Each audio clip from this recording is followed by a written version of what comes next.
కాకినాడ జిల్లా పిఠాపురం నియోజకవర్గం చేప్రోలు వద్ద ఒక ట్రావెల్స్ బస్సు ప్రమాదానికి గురైంది.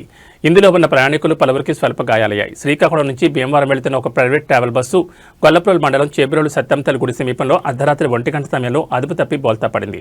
అయితే ఇందులో ప్రయాణిస్తున్న 35 మందిలో 10 మందికి స్వల్ప గాయాలయ్యాయి. స్థానికులు గాయపడిన వారిని హుటాహుటిన పిఠాపురం ప్రభుత్వ ఆసుపత్రికి తరలించారు.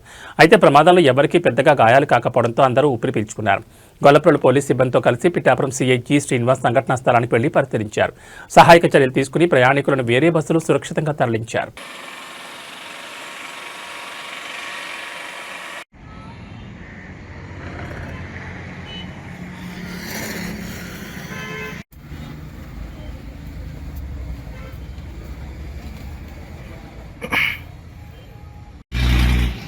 ఎవరికి వచ్చినా మీరు కూడా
పిఠాపురం సర్కిల్ పోలీస్ స్టేషన్ పరిధిలో ఉన్నటువంటి గొల్లప్రోలు పోలీస్ స్టేషన్ పరిధిలోని దుర్గాడ సమీపంలోని 216 హైవే మీద రాత్రి అర్ధరాత్రి గడ ఒక బస్సు ఒకటి ట్రావెల్ చేసేటువంటిది పక్కన